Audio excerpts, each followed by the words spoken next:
ठीक है, मोदी मुर्दाबाद करिए, अमित शाह मुर्दाबाद कर दीजिए, कोई पप्पू को बेवकूफ कहिए, कोई राहुल गांधी को बेवकूफ कहिए, कोई तेजस्वी मुर्दाबाद कह दीजिए, सम्राट चौधरी को बेकार कह दीजिए, नीतीश कुमार को पलटू राम कह दीजिए, जिसको जो कहना है कह दीजिए, लेकिन कम से कम अभी देश की बात है।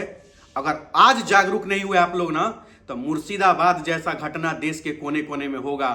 टोटल रूप से अगर देखा जाए तो जितने भी बंगाल का वह एरिया है मुर्शिदाबाद में, उसमें जितने भी बाहरी ताकत एक्टिव हो चुकी है। अब इस चीज को आप नकार नहीं सकते हैं, उसमें टोटल बाहरी ताकत एक्टिव हो चुकी है, आईएसआई का हाथ है। और निश्चित रूप से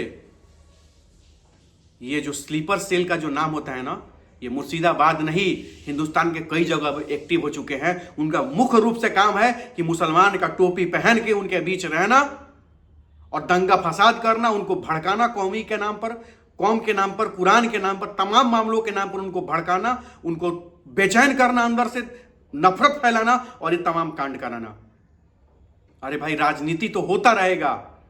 अरे कुर्सी के लिए उसको चोर कहिए, वो आपको चोर कहेगा, चलता रहेगा। चलने दीजिए ना भाई, हिंदुस्तान को तो मत जलने दीजिए, हिंदुस्तान में तो नफरत मत फैलाइए, हिंदुस्तान में तो कम से कम इस तरह को नहीं बांटिए। नहीं तो हिंदुस्तान जब भी नहीं बचेगा तो आपकी कुर्सी कहां से बचेगी, आपका सियासत कहां से बचेगा, आपकी राजनीति कहां से बचेगी। यह विषय गंभीर विषय है, हिंदुओं के लिए भी और मुसलमानों के लिए भी है। कोई मुसलमान, वह मुसलमान नहीं चाहेगा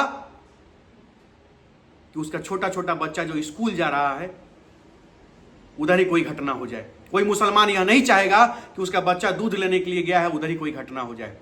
कोई मुसलमान नहीं चाहेगा, ना कोई हिंदू चाहेगा।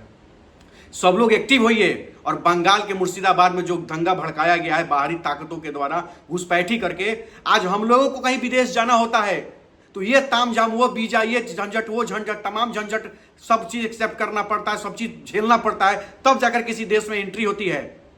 लेकिन हिंदुस्तान है भाई, दिल खोल के किधरों से घुस जाइए। बंगाल के मतलब क्षेत्र में जाइए ना, पश्चिम बंगाल में कहीं से घुस जाइए, किधरों से घुस जाइए, आइए, स्वागत है, दंगा फसाद करिए। और ममता जी कह रही है कि कुछ हो ही नहीं रहा है। और जो भी लोग तमाम जो भी मारपीट होता है, कोई सियासत वाली बातें होती है, तमाम ज्ञान देने चले आते हैं सोशल मीडिया पर, लेकिन आज वो तमाम लोग चुप है। क्यों चुप है भाई? हिंदुस्तान में केवल राजनीति करने के लिए आप बैठे हैं, एक दूसरे पर आरोप लगाने के लिए बैठे हैं। और आज जब हिंदुस्तान को बचाने की बात आएगी तब चुप्पी ठान लेंगे। अरे हम तो बोल रहे हैं ना कि मोदी मुर्दाबाद करते रहो ना भाई, कोई दिक्कत नहीं है। लालू यादव को चोर कहो ना, कोई दिक्कत नहीं है।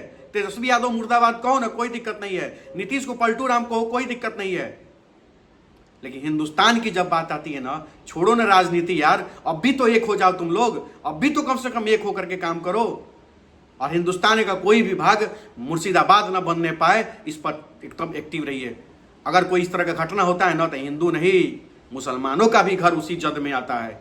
अगर किसी शहर में आग लगती है ना भैया, तो सबका घर जलता है।